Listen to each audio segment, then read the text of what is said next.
Bonjour les amis, qu'est-ce que l'interopérabilité? C'est un mot que tu vois assez régulièrement dans l'écosystème.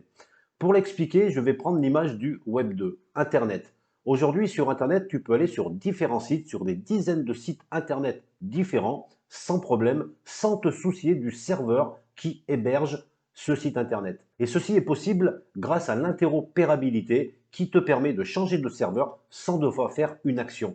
Il suffit de cliquer sur un lien pour aller sur le site de ton choix. Avec le Web3, c'est différent. Il y a une multitude de blockchains qui ressemblent à des serveurs, mais si tu souhaites aller sur une blockchain puis interagir avec une application sur une autre blockchain, il va falloir que tu fasses des actions. Il va falloir que tu changes de wallet ou au moins de réseau. Il va falloir que tu te connectes à d'autres applications. Et ceci est compliqué pour l'adoption massive du grand public. Et c'est pour ça qu'aujourd'hui, je m'intéresse à ces projets Web3 qui ambitionnent de rendre l'écosystème crypto-monnaie interopérable.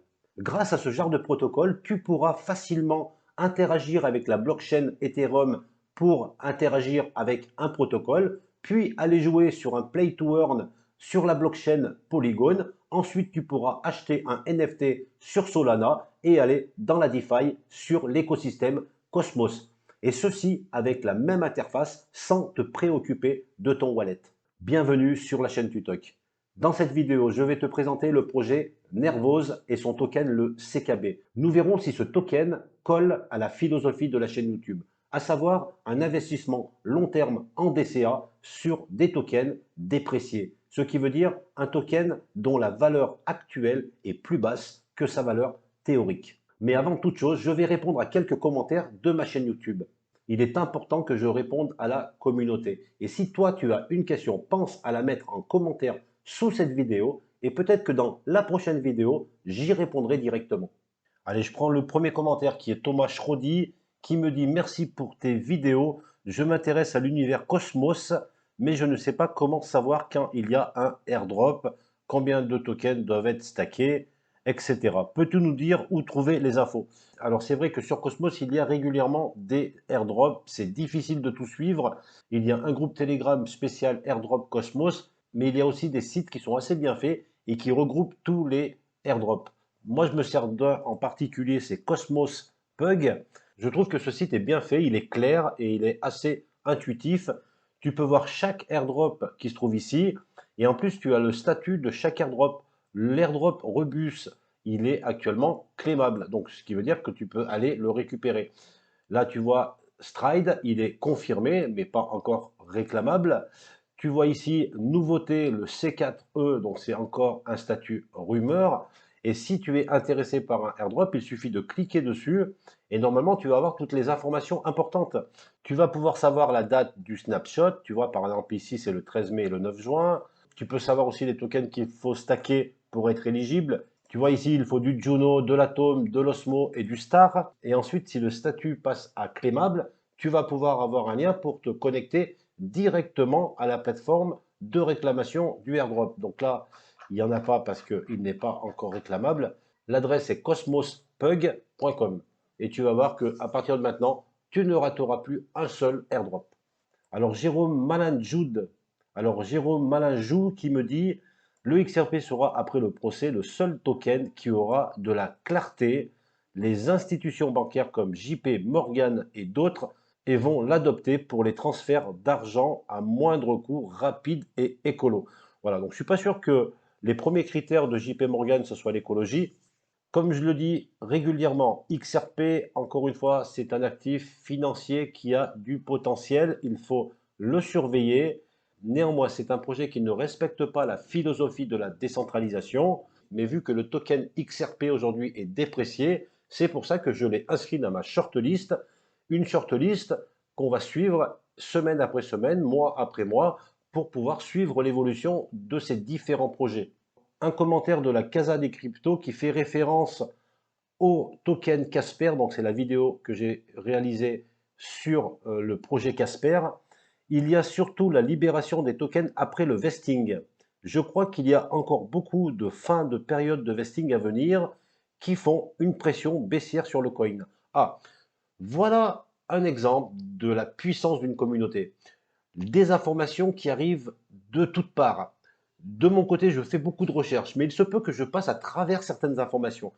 La communauté doit servir aussi à amener des informations. Nous allons les connecter ensemble et avec toutes ces informations, nous allons pouvoir progresser. Merci la Casa des Cryptos, tu me permets justement de montrer la puissance d'une communauté. Merci à toi d'amener cette précision. Je vais regarder ça de plus près. Alors effectivement, lorsqu'il y a une période de cliff ou de vesting, c'est aussi une variable à prendre en compte pour pouvoir investir sur un token. Tu as complètement raison. Mais je ne savais pas qu'il y avait une période de vesting sur les early investisseurs. Donc j'imagine que c'est lors de l'ICO, des gens ont acheté le token. Alors je ne connais pas la date de l'ICO, mais je vais me renseigner et on va regarder ça. J'en parlerai dans une autre vidéo. De toute manière, vous avez bien compris que tous les tokens que je vous parle depuis quelques semaines, donc pour l'instant il n'y en a pas énormément, il y a le Lunce, le XRP, le Casper et aujourd'hui on va voir le CKB et on va garder ces tokens en shortlist et semaine après semaine, on va en parler. On va vérifier les variables de chaque token pour savoir où ils en sont, que ce soit en termes de volume, de capitalisation, de différentes news. Et en fait, les différentes vidéos vont se suivre. Ça va faire comme une série. On va reprendre des tokens. Peut-être que dans 2 vidéos, il va y avoir une news sur XRP. On va en reparler. Peut-être une news négative, peut-être positive. Pareil pour Casper. Et puis maintenant, on va rajouter CKB. Et petit à petit, on va améliorer les informations, justement grâce à la communauté. Des informations qui arriveront de la communauté, des informations que je regarderai de mon côté. Et en les connectant, finalement, à un moment donné, on aura fini le processus de décision et on pourra décider d'investir dans des tokens. Alors, merci beaucoup, Casa des Cryptos, d'avoir posé la question sur le vesting. Alors, un commentaire de Fred qui me dit, perso, je te suis depuis le début et à l'époque, j'aimais bien quand tu faisais des présentations des nouveaux projets très early et des tutos. Exemple, Launchpad, Maillard.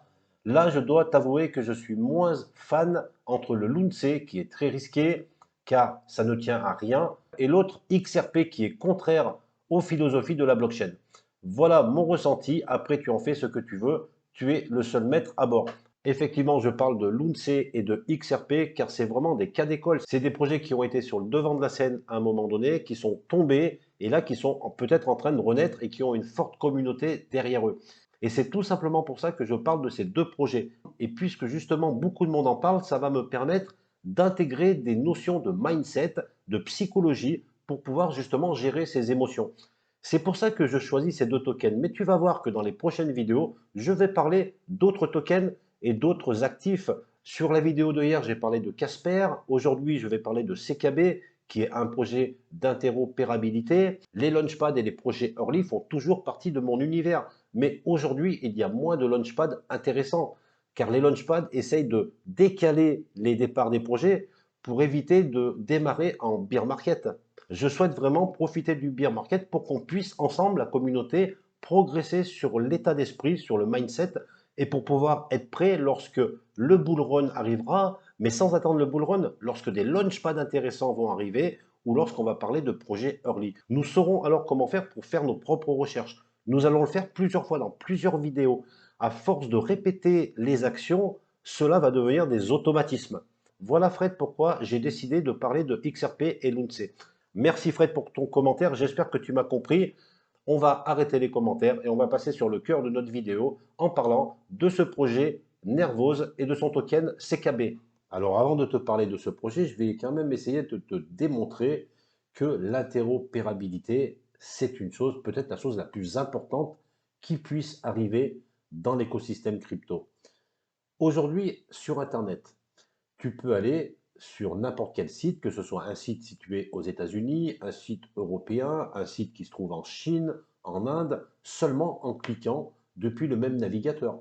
Alors, est-ce que tu pourrais t'imaginer sur Internet d'aujourd'hui, si tu souhaites accéder à un site qui se trouve en Europe, qu'il faille passer par un bridge et utiliser un navigateur. Ensuite, si tu souhaites consulter un autre site situé aux États-Unis, qu'il faille passer par un bridge, changer de navigateur pour pouvoir accéder à ce site internet. De la même façon, si tu souhaites consulter un autre site en Chine, il faudra que tu passes par un autre bridge et que tu utilises encore un autre navigateur.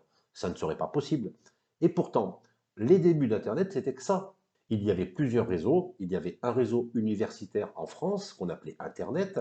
Il y avait un réseau aux États-Unis. Il y avait d'autres réseaux dans le reste du monde. Et les réseaux n'étaient pas interconnectés entre eux. Chacun avait son réseau. Alors petit à petit, ils ont commencé à créer des bridges pour pouvoir communiquer entre réseaux, mais c'était des bridges qui étaient compliqués, les protocoles n'étaient pas les mêmes, il y a eu beaucoup de difficultés. Et ensuite, il y a des projets qui sont arrivés pour justement rendre Internet, le Web 2, interopérable. Et ces projets ont travaillé pendant des années. Ça ne s'est pas fait du jour au lendemain. Et petit à petit, ils ont construit l'Internet qu'on connaît aujourd'hui, où il suffit, avec le même navigateur, de cliquer sur n'importe quel site pour pouvoir y aller, sans te préoccuper du serveur ou où est situé le site Internet. Ceci s'est fait grâce à des projets qui ont rendu ça possible. Et ben dans le Web 3, c'est exactement la même chose. Aujourd'hui, on en est au début d'Internet du Web 2. Toutes les blockchains ne savent pas communiquer ensemble. Ils ont commencé à construire des bridges pour qu'on puisse passer nos tokens d'une blockchain vers une autre. Et aujourd'hui, la dernière phase, c'est les projets qui souhaitent rendre le Web 3 complètement interopérable. Exactement comme dans le Web 2. Ce qui veut dire que dans 2 ans, 3 ans, 5 ans, peut-être 10 ans, on ne se posera plus de questions, le grand public va arriver, il suffira qu'il clique sur une interface pour aller sur Polygon, Solana, Ethereum, Cosmos, avec la même interface, avec le même wallet. Il ne se posera plus de questions de bridge, il ne transférera plus ses tokens d'une blockchain vers une autre. Tout se fera en arrière-plan grâce à ces projets qui ont l'ambition de rendre l'écosystème interopérable. Je ne sais pas si vous vous imaginez la chance qu'on a d'assister à la naissance d'une nouvelle technologie, le Web 3, l'écosystème de la technologie blockchain. On en est au début. Et tout ça va progresser, ils vont s'améliorer. Et nous, on est là en train de regarder tout ça. On construit en même temps, on avance en même temps que la technologie blockchain. Lorsque le grand public arrivera, vous saurez tous, on sera tous considérés comme des experts. On aura travaillé notre mindset, notre état d'esprit sera solide, nous saurons comment faire nos recherches sur des projets, nous saurons comment investir, nous connaîtrons les pièges des baleines. Le grand public va arriver et va tomber dans tous les pièges. Nous avons la chance de faire partie des premiers investisseurs dans le monde de la crypto-monnaie. Nous sommes que 4% de la population mondiale. Et nous allons forcément assister à l'interopérabilité des blockchains. On va le voir arriver.